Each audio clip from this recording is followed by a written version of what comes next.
तो बच्चों last lecture में हम लोग गॉस लॉ पढ़ रहे थे। गॉस लॉ के पहले क्या क्या मैं आपको बताया था, जल्दी से एक बार रिकैप कर लेते हैं, इट विल टेक 2 मिनट। एक तो हमने पढ़ा था आपको फ्लक्स। फ्लक्स क्या था? फ्लक्स फाई ई से इसको डिनोट कर रहे थे, इलेक्ट्रिक फ्लक्स को फाई ई से डिनोट कर रहे थे। और फाई ई कितना था? ई डॉट ए या फिर ई ए कॉस थीटा। फ्लक्स कैलकुलेट करना हमने सीख लिया था। उसके बाद मैं आपको गॉस लॉ भी बताया था। गॉस लॉ क्या था? गॉस लॉ में बच्चों मैंने आपको बताया था कि flux linked with any surface E dot D A equals to Q in by epsilon naught. ये था अपना गॉस लॉ। गॉस लॉ पे हमने बहुत सारे क्वेश्चंस प्रैक्टिस कर लिए थे, ठीक है। और जनरली जो सिमेट्री वाले क्वेश्चंस होते हैं कि चार्ज को क्यूब के कॉर्नर पे रखा हुआ है, क्यूब के फेस पे रखा हुआ है, तो कितना फ्लक्स पास होगा एक पर्टिकुलर फेस से, एक पर्टिकुलर साइड से या पूरे क्यूब से, इस तरह के क्वेश्चंस भी हमने क्या किया था, कर लिया था। अब देखिए क्या आज हम देखेंगे, क्या कुछ कुछ और बेसिक फॉर्मूले लिखेंगे। तो लिखिए इलेक्ट्रिक फील्ड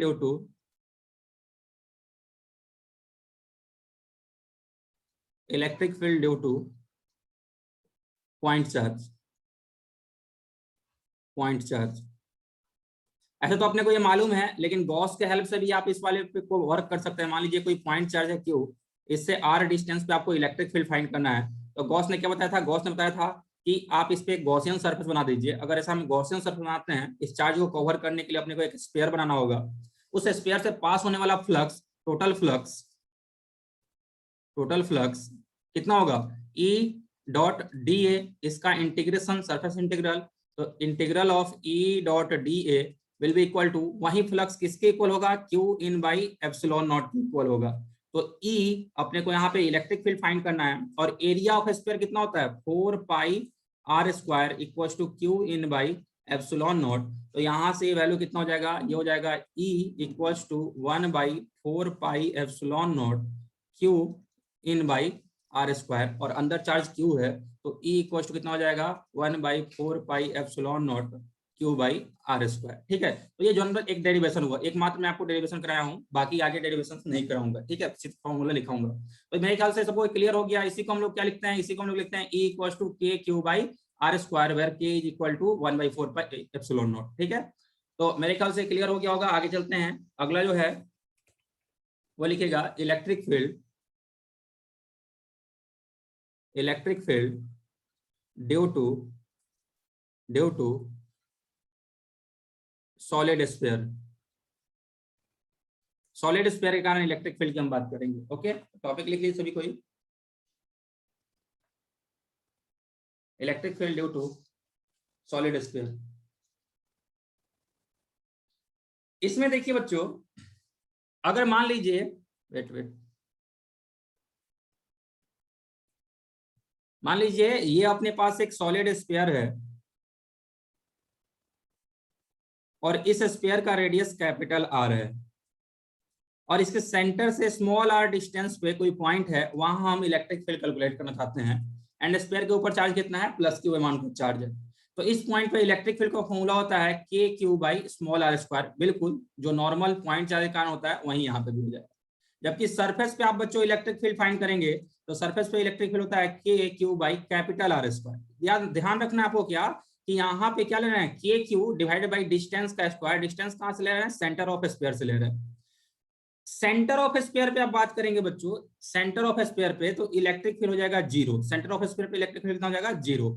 एंड इसके बीच के किसी भी पॉइंट पे आप बात करेंगे, इसके बीच के किसी भी पॉइंट पे बात करेंगे, तो electric field will be K Q by capital R Q into small R. K Q by capital R Q into small R. Small R क्या है? Small R equal to distance from centre. Capital R क्या है? Radius of sphere. Capital R is radius of sphere. ठीक है, यहां इस वाले point का सेंटर से डिस्टेंस कितना लिया गया था? Small R. इस वाले पॉइंट का भी सेंटर से डिस्टेंस कितना लिया गया है? ये भी स्मॉल आर ही लिया गया है। तो नोट कर लीजिए सारे फॉर्मूले जल्दी से, फिर आगे चलते हैं इस पे। हो गया सर। Okay, very good. अब देखिए, अगर इसका हम लोग ग्राफ बच्चों प्लॉट करना चाहें, तो ग्राफ देखिए इसका कैसा आएगा।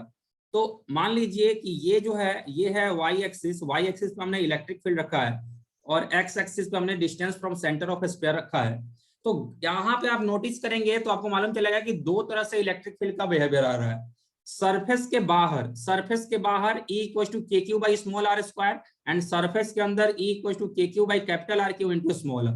तो दो तरह का बिहेवियर मिल रहा है। सरफेस के बाहर बात करेंगे तो देखिए यहाँ पे अगर बात करते हैं बच्चों हम लोग सरफेस के बाहर की, तो ये जो फॉर्मूला अपने पास मिला था, इस फॉर्मूला में जो ऊपर वाला टर्म है के एंड क्यू, ये क्या है, ये कांस्टेंट है, जबकि नीचे वाला टर्म जो है आर स्क्वायर, ये क्या है, ये वेरिएबल है। तो यहाँ पे हम क्या बोल सकते हैं, outside surface E is inversely proportional to R square. ये कहाँ है, ये आउटसाइड है, दिस इज आउटसाइड। इनसाइड की बात करेंगे, इनसाइड पे चलने से पहले इस वाले का प्लॉट कर लेते हैं। तो अगर inversely proportional to R square आ रहा है बच्चों, अगर ये inversely proportional to R square आ रहा है तो हम क्या बोल सकते हैं, हम बोल सकते हैं कि इसका ग्राफ जो होगा that will be a hyperbola. ठीक है, यानी सेंटर ये रहा सेंटर, आर का वैल्यू 0, ये रहा सरफेस कैपिटल आर, ये इधर आर जा रहा है। सरफेस पे वैल्यू कितना था, तो सरफेस पे बच्चों वैल्यू था K Q by capital R square, surface पे वैल्यू था K Q by capital R square and beyond surface, surface से बाहर inversely proportional to R square चल रहा था। तो ये ग्राफ ऐसा आ गया, means E is inversely proportional to R square. अब इनसाइड सरफेस चलते हैं। देखिए बच्चों, इनसाइड सरफेस क्या फॉर्मूला लग रहा है, तो इनसाइड सरफेस बच्चों आपको ये वाला फॉर्मूला लग रहा है। इनसाइड सरफेस आपको ये वाला फॉर्मूला लग रहा है। अगर इस वाले फॉर्मूले को आप ध्यान से देखिएगा तो आपको मालूम चलेगा इन दिस फॉर्मूला ये वाला जो पूरा का पूरा टर्म है ना, ये कांस्टेंट है, के कांस्टेंट है, कैपिटल क्यू कांस्टेंट है, capital Q is total charge on sphere and capital R भी कांस्टेंट है, this is radius of sphere. लेकिन स्मॉल आर क्या है, सेंटर से डिस्टेंस है, स्मॉल आर क्या है, वेरिएबल है। तो यहाँ पे हम लोग क्या बोल सकते हैं, यहाँ पे बच्चों हम बोल सकते हैं कि electric field is proportional to R. क्यों, क्योंकि सारा का सारा टर्म क्या है, कांस्टेंट है। तो डायरेक्टली प्रोपोर्शनल का ग्राफ कैसा होता है, डायरेक्टली प्रोपोर्शनल का graph straight line passing through origin होता है। तो इसका ग्राफ कैसा आएगा, सेंटर पे तो 0 ही था, सेंटर पे 0 था, इसका ग्राफ आ गया ऐसा। ठीक है, यहाँ पे E directly proportional to R और यहाँ पे E inversely proportional to R square. सही बच्चे, ग्राफ नोट कर लेंगे। आई होप सबको ये क्लियर हुआ होगा, हाँ या ना बता देंगे। हाँ सर। ओके, चलिए अगले पे चलते हैं। सॉलिड स्फीयर हमने देख लिया, अब बात करते हैं spherical shell. Electric field due to sir graph को एक बार ऊपर कर देंगे ओके क्या? ओके ओके ओके, नोट कर लीजिए।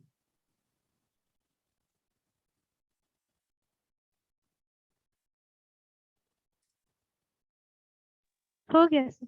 ओके, एंड ऐसे तो मैं आपको हाँ पीडीएफ भी भेज दूंगा, कुछ छूट जाए तो कोई दिक्कत नहीं, उसके लिए electric field due to solid spherical shell बात कर रहे हैं। स्फेरिकल सेल, ठीक है, स्फेरिकल सेल क्या होता है, स्फेरिकल सेल जो होता है हॉलो स्फीयर। कैसा हॉलो स्फीयर, चार्ज्ड, ऐसा हॉलो स्फीयर जिसके ऊपर क्या है, चार्ज है। अब जैसे मान लीजिए कि यह एक हॉलो स्फीयर है, ओके वेट,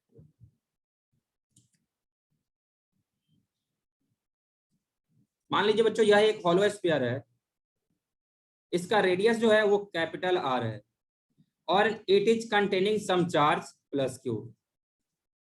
अब हॉलो स्फीयर है तो चार्ज कहाँ रहेगा, इसके सरफेस के ऊपर रहेगा। In case of solid sphere charge कहाँ रहेगा, in case of solid sphere throughout body of sphere charge हर तरफ डिस्ट्रीब्यूटेड रहेगा। लेकिन हॉलो स्फीयर में चार्ज कहाँ रहेगा, उस सरफेस के ऊपर रहेगा। ठीक है, अब सरफेस के ऊपर जब रहेगा तो सेंटर से स्मॉल आर डिस्टेंस पे इलेक्ट्रिक फील्ड का वही फॉर्मूला होगा जो पहले था, that is K Q by small R square. Surface पे भी वही फॉर्मूला होगा जो पहले था, E equals to K Q by capital R square. लेकिन इनसाइड इस बार क्या हो जाएगा, इलेक्ट्रिक फील्ड 0 हो जाएगा और यहाँ पे भी इस बार इलेक्ट्रिक फील्ड सेंटर पे अंदर में कहीं पे भी इलेक्ट्रिक फील्ड क्या रहेगा, 0 रहेगा। तो ये वाला ग्राफ, ये वाला पूरा फॉर्मूला लिख लीजिए स्फेरिकल सेल के लिए।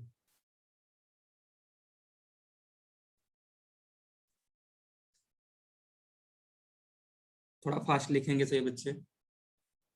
हो गया सर। ओके, अब देखो आपको नोट रखना है, क्या ध्यान रखना है क्या, कि सॉलिड स्फीयर में अंदर भी इलेक्ट्रिक फील्ड लाइक कर रहा था, जबकि हॉलो स्फीयर में अंदर कोई भी इलेक्ट्रिक फील्ड लाइक नहीं कर रहा है। बाकी बाहर वाला दोनों फॉर्मूला क्या है, सेम है। ठीक है, एक और नोट देके पॉइंट लिखेंगे, note in case of solid conducting, in case of solid conducting charged sphere,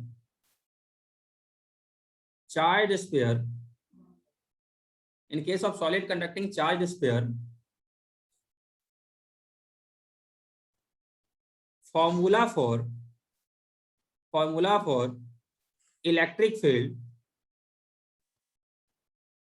is same as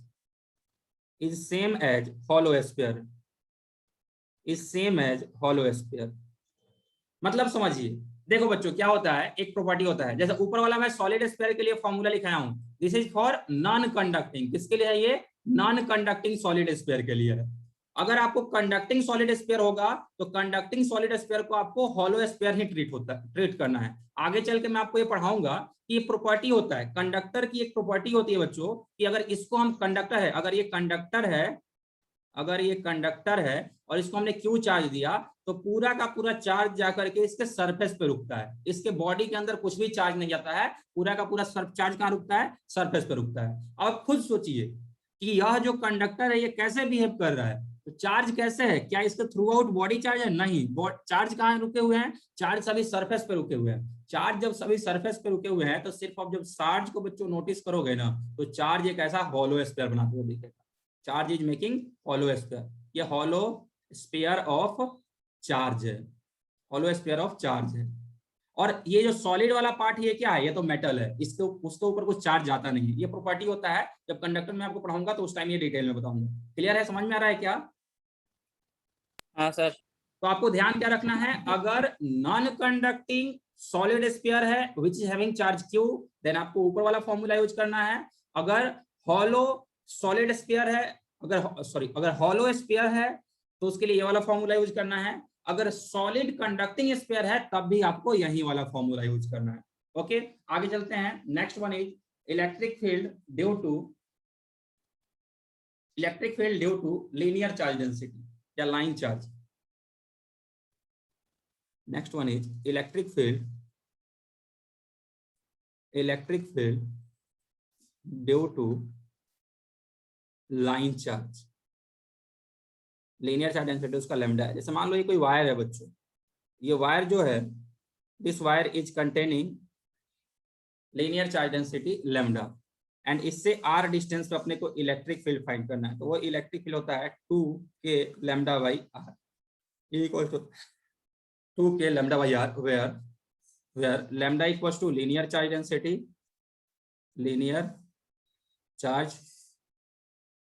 density, और इसका वैल्यू कितना होता है, लैम्डा इक्वल्स टू होता है चार्ज पर यूनिट लेंथ। इसके ग्राफ के बारे में जो हम लोग बात करेंगे तो ग्राफ ऐसा आ जाएगा, इधर की तरफ इलेक्ट्रिक फील्ड, इधर की तरफ क्या है, इधर की तरफ r डिस्टेंस है, तो इसका ग्राफ कैसा आ जाएगा, इसका ग्राफ बच्चों आ जाएगा ऐसा। ओके, नोट कर लीजिए, इनवर्सली प्रोपोर्शनल टू r है ना, इसलिए बस आगे नोट हो जाएगा तो बता देंगे बच्चे, रेज योर हैंड नोट करने के बाद। वेरी गुड, आगे चलते हैं। नेक्स्ट वन इज, इसके बाद electric field due to, sir हाँ बोलिए सर थोड़ा सा ऊपर कीजिए ना। जल्दी से। यस सर, हो गया। Okay, electric field due to plane set of charge, ठीक है, प्लेन सेट ऑफ चार्ज। जैसे मान लो कि एक प्लेन सेट ऑफ चार्ज है, ये प्लेन पेपर है, it is containing some charge, ये नॉन कंडक्टिंग है। कैसा है बच्चों, नॉन कंडक्टिंग है, तो इससे इसके नजदीक किसी पॉइंट पे इलेक्ट्रिक फील्ड होता है सिग्मा बाई एप्सिलॉन नॉट। ये फॉर्मूला रट लेना है, electric field equals to sigma by epsilon naught, sigma equals to charge by area, इसको बोलते हैं surface charge density, surface charge density. Okay everyone,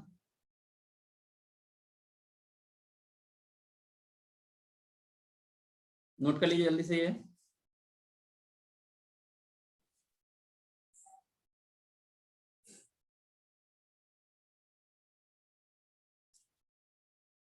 next one is electric field due to plane set of charge. ये इस बार कैसा है, इस बार conducting है। पिछले टाइम कौन सा था, ये non conducting plane set of charge था, और इस बार कैसा है, इस बार बच्चों conducting plane set of charge है। तो conducting plane set of charge के कारण देखिए क्या हो जाएगा, इससे नजदीक अपने को इलेक्ट्रिक फील्ड चाहिए, तो that will be equal to sigma by 2 epsilon naught. याद रखिएगा यहाँ पे कितना होता है, यहाँ पे हो जाता है sigma by 2 epsilon not. Note कर लीजिए।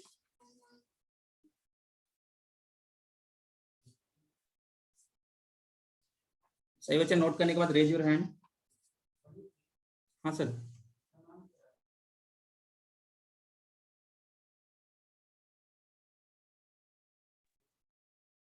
नोट कर लीजिए बच्चों, नोट हो जाएगा तो बता देंगे। चलिए वेरी गुड। हो गया। ये बच्चा अपना इलेक्ट्रिक फील्ड वाला ये सारा चीज हो गया। अब चलते हैं पोटेंशियल पे, इलेक्ट्रोस्टैटिक पोटेंशियल एनर्जी। लिखिए next topic, electrostatic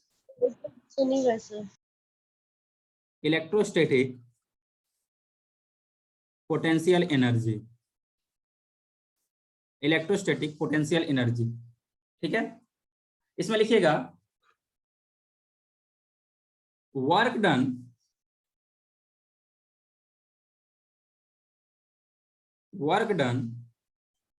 in bringing two charges from infinite separation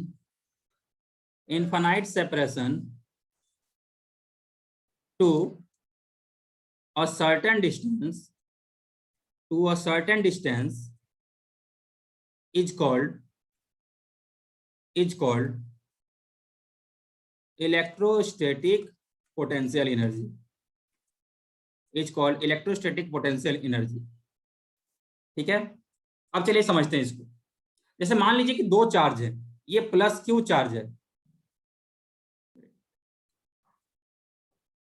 मान लीजिए अपने पास दो चार्ज है, this is plus Q1 and this is plus Q2, और इनिशियली ये दोनों जो हैं वो कितना सेपरेशन पे हैं, इनफाइनाइट सेपरेशन पे हैं। अब बताइए बच्चा लोग कि ये दोनों चार्ज नजदीक आना चाहेंगे क्या? अगर हम चाहते हैं इन दोनों चार्ज को पास लेके आना, तो ये उसका सपोर्ट करेंगे या अपोज करेंगे? एवरीवन हाँ या ना बताइए। अपोज करेंगे। अपोज करेंगे, दोनों सेम नेचर के चार्ज है तो रिपल्सन होगा, तो ये खुद ब खुद तो नजदीक नहीं आना चाहेंगे। तो अगर इसको इसके नजदीक लेके आना है, इस वाले चार्ज को इसके नजदीक लेकर के आना है, तो अपने को क्या करना पड़ेगा, इधर से फोर्स लगाना पड़ेगा, इसको धक्का दे करके आगे लेके आना पड़ेगा। यानी इस वाले चार्ज को वहां से प्लस Q2 को वहां से मान लीजिए हम यहां लेकर के आए हैं, तो इतना आगे लाने में अपने को कुछ ना कुछ वर्क करना पड़ेगा। और अगर ये वाला डिस्टेंस R है, then that work is given by K Q1 Q2 by R, and इस वाले रिलेशन में क्या बोलते हैं, पोटेंशियल एनर्जी। कौन सा पोटेंशियल एनर्जी? तो electrostatic potential energy. I hope clear हो गया होगा ये सभी को, हाँ ना? Yes sir. अब नोट देके 2 पॉइंट लिखेंगे। पहला पॉइंट क्या लिखेंगे, it is a scalar quantity.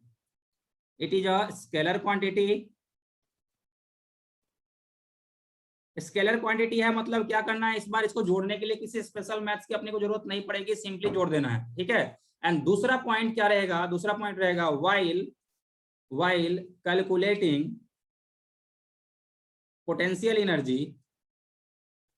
while calculating potential energy, take charges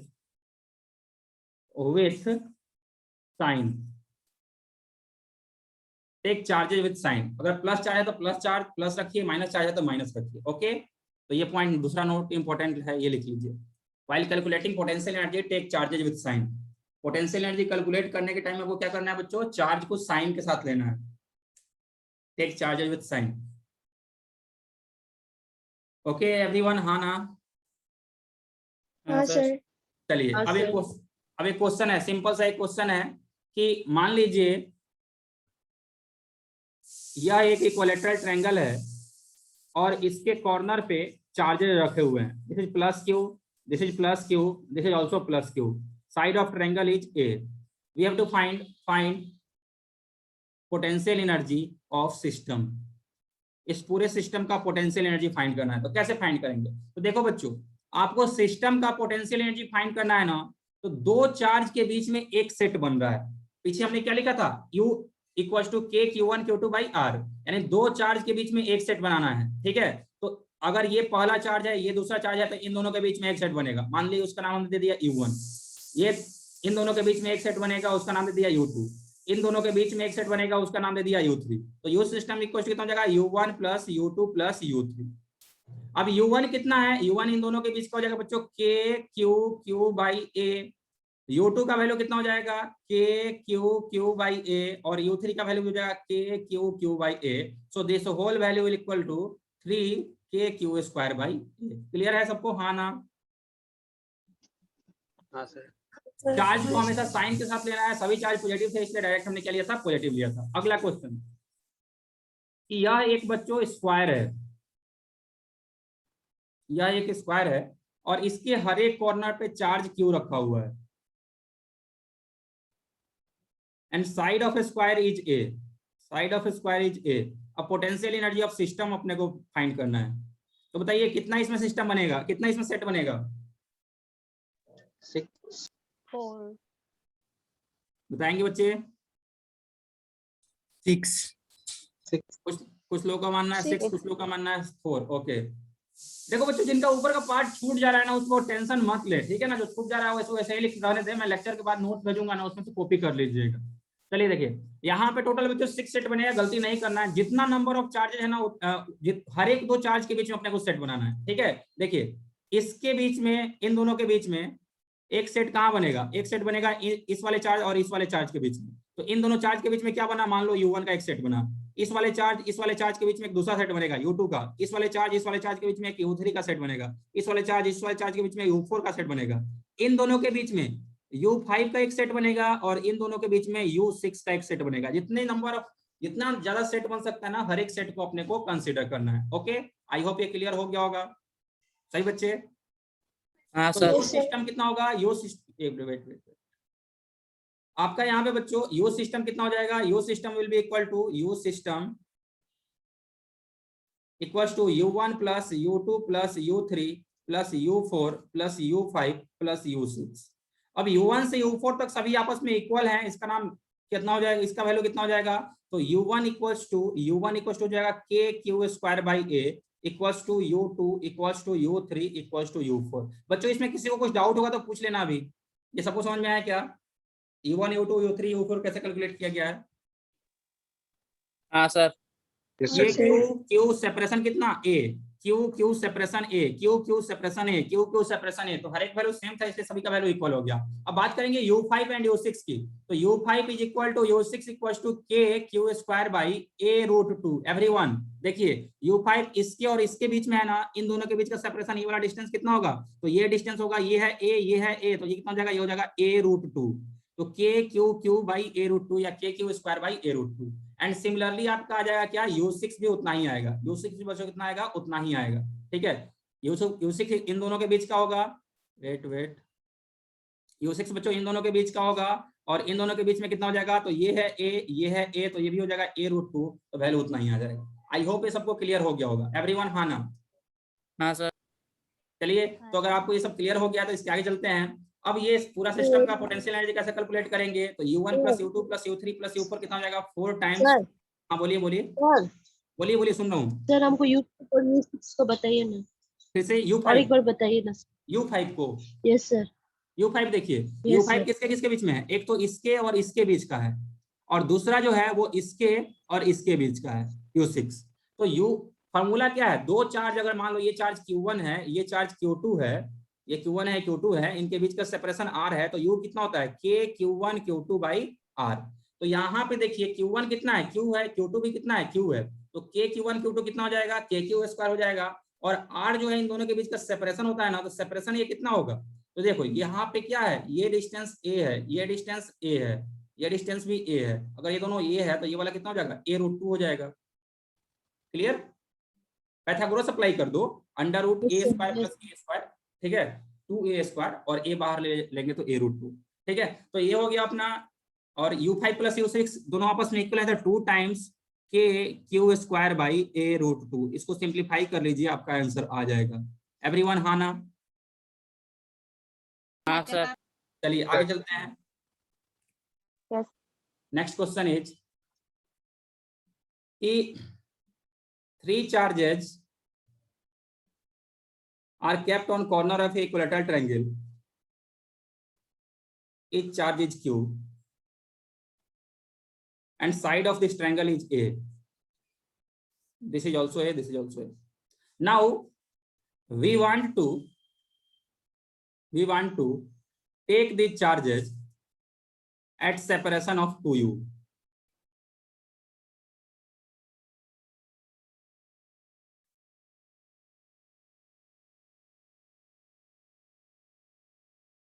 अब सेपरेशन कितना है, 2a। This is 2a, this is 2a।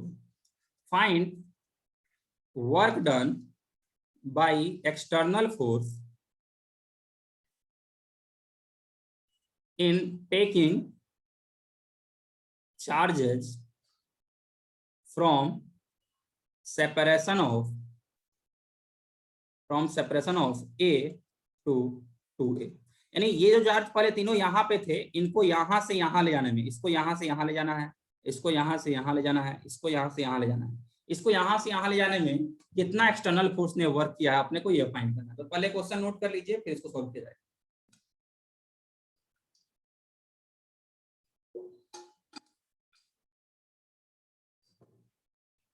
देख लिया सबने?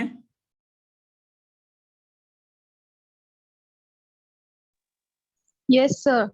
चलिए देखिए बच्चों, कैसे इस तरह के क्वेश्चन को कैसे सॉल्व करते हैं। बहुत ही सिंपल सा फंडा होता है इस क्वेश्चन को सॉल्व करने का। याद रखिएगा, work done equal to change in energy, that is U final minus U initial. क्योंकि ये कंजर्वेटिव फोर्स है। क्या है? कंजर्वेटिव फोर्स है। Electrostatic is a conservative force. Work done कितना जाएगा? Change in energy. क्लियर है ये? तो अब आपको यू फाइनल और यू इनिशियल बच चाहिए। यू इनिशियल कितना होगा? अभी हमने फाइंड किया था ना इस सिस्टम का इनिशियल एनर्जी। पहला क्वेश्चन यही था ना पोटेंशियल एनर्जी का, कि 3 चार्ज क्यू क्यू क्यू एक इक्विलेटरल ट्रायंगल के कॉर्नर पर रखे हुए जिसका साइड ए है, तो पोटेंशियल एनर्जी कितना हो जाएगा? 3k² by A, 3k² by ए। याद है एवरीवन? हाँ ना? हाँ सर। सही बच्चे? यू फाइनल कितना हो जाएगा? यू फाइनल कितना हो जाएगा? तो U final will be equal to, अब इन चार्ज को हम कहां से 2a के सेपरेशन पे लेके आ गए हैं, तो इसका कितना हो जाएगा? k q by 2a। वैसे तीनों का k q बाई 2a हो जाएगा, तो 3 times of k q² by 2a। तो this is U initial, this is U final. Everyone हाँ या ना? हाँ सर। तो therefore work done will be equal to U final minus U initial. अब यू फाइनल कितना है? 3k² by 2a minus 3k² by a। LCM will be equal to 2a and this will be equal to minus 3k² by a। आएगा बच्चों इतना? हाँ sir. Clear है सबको? सभी को एवरीवन हाँ या ना? हाँ सर। चलो सर। देखो, यहाँ पे अलग अलग क्वेश्चन में अलग अलग टाइप का सिचुएशन आपको दे सकता है। आपसे पूछ सकता है कि एक्सटर्नल वर्क डन, आपसे पूछ सकता है वर्क डन बाय सिस्टम, किसका वर्क डन क्या होगा। इतना अगर आप सोचना चालू कीजिएगा तो एग्जाम में कंफ्यूज हो जाइएगा। ठीक है, ऐसे तो तरीका क्या है, अगर एक्सटर्नल वर्क डन पूछे तो U final minus U initial, और सिस्टम का वर्क डन पूछे तो you initial minus you final करना होता है। ठीक है, एक्सटर्नल वर्क पूछे तो U final minus U initial, और सिस्टम का वर्क पूछे तो you initial minus you final. लेकिन मैं आपको समझा देता हूँ, बहुत आसान है समझना। फॉर्मूला रटिएगा तो भूल जाइएगा आजकल में, लेकिन समझ लीजिएगा तो कभी नहीं भूलिएगा। देखिए बच्चों, ये बताओ कि ये तीनों चार्ज जो है सो सेम नेचर के हैं ना? तो इनमें आपस में रिपल्सन होगा या अट्रैक्शन होगा? रिपल्सन होगा। अब आपस में रिपल्सन होगा तो ये जो है ये यहां से यहां जाना चाहेगा खुद ब खुद, या इसको एक्सटर्नल फोर्स की जरूरत पड़ेगी? जाना चाहिए। खुद से जाना चाहेगा, ये भी ये रिपेल कर रहा है ना, ये दोनों रिपेल इसको कर रहे हैं, इसे दूर भेजने जा रहे हैं, तो ये खुद ही दूर भी जा रहा है, ये दूर जाना चाह रहा था और दूर जा भी रहा है, मतलब सिस्टम जो चाह रहा था वही हो रहा है, और जो सिस्टम चाह रहा था वही हो रहा है, means work done by system क्या होगा, पॉजिटिव होगा, और वर्क डन बाय सिस्टम अगर पॉजिटिव हो गया तो एक्सटर्नल वर्क डन क्या होगा, नेगेटिव होगा। क्लियर? हाँ सर। ठीक है, तो ये एक्सटर्नल वर्क डन था, एक्सटर्नल वर्क डन नेगेटिव होगा। यहाँ पे हमसे पूछता work done by system, work done by system, तो ये क्या हो जाता, ये हो जाता पॉजिटिव, वो कितना होता, K3KQ²/2a। एवरीवन, हाँ ना, आगे चलते हैं अब।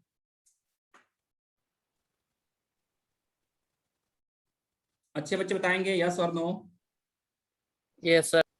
ओके, चलिए moving towards next question.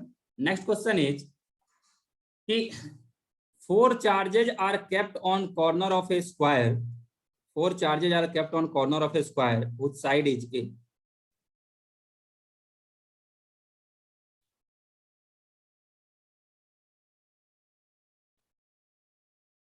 And we want to transfer these charges on corner या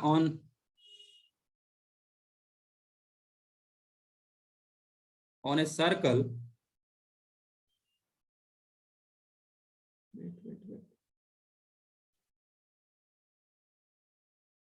Whose radius is A. मतलब यहां से यहां लेकर के इनको हम आना चाहते हैं। Then find work done in this process. Find work done in this process. Question is find work done in above process. इस पूरे प्रोसेस में कितना वर्क होगा ये अपने को फाइंड करना। सबने लिख लिया क्या क्वेश्चन? No sir.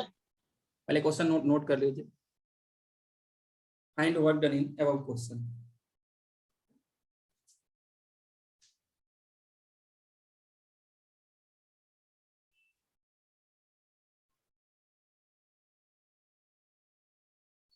चलिए देखिए, ये इनिशियल था कंडीशन, तो इसका यू इनिशियल होगा और इसका क्या होगा, इसका यू फाइनल होगा। तो यू इनिशियल तो बच्चों हम लोग बहुत इजीली कैलकुलेट करेंगे, 4 times of K² A plus 2 times of K² A√2। Everyone, अभी हमने बताया था स्क्वायर के कॉर्नर पे चार्ज हैं, तो उसके लिए पोटेंशियल एनर्जी कैसे कैलकुलेट करते हैं, और 6 सिस्टम बनता है। बच्चों हाँ या ना बताते चलो। हाँ सर। डाउट हाँ हो सर। तो पूछो, और डाउट नहीं तो फिर तो कोई बात ही नहीं है। ठीक है, अब इस सिचुएशन में अपने को वर्क करना है, जब चार्जेस को हम यहाँ पे लेकर के आ गए हैं तो कितना वर्क होगा ये अपने को फाइंड करना है, कोई दिक्कत नहीं। देखिए, जब चार्जेस को यहाँ पे लेके आ गए हैं, अब भी तो ये स्क्वायर ही बना रहा है और वो स्क्वायर ऐसा है, और इस सिचुएशन में अगर यहाँ से यहाँ का डिस्टेंस a है तो ये डिस्टेंस कितना होगा, 2a। क्लियर? हाँ सर। जितना लेंथ ये वाला होगा उतना ही लेंथ ये वाला होगा, क्योंकि स्क्वायर ही बन रहा है, तो मानते हैं कि ये वाला लेंथ x है, ये वाला लेंथ x है, तो ये तो एक राइट एंगल ट्रायंगल बन रहा है। राइट एंगल ट्रायंगल में क्या बोल सकते हैं, 2a का square is equal to x² plus x², means 4a² equals to 2x²। Everyone? हाँ सर। तो 2a² इक्वल्स टू x² बोल सकते हैं, और यहां से आपको क्या मिल जाएगा बच्चों, यहां से आपको मिल जाएगा कि x is equal to a√, यानी ये वाला साइड कितना है, ये है a√2, ये वाला भी कितना है, ये है a√2, और ये कितना है √2, ये है 2a। Clear everyone? हाँ सर। हाँ सर। ठीक है, ये वाला साइड है कितना, ये है a√2, ये वाला साइड है 2a, ये वाला साइड है a√2।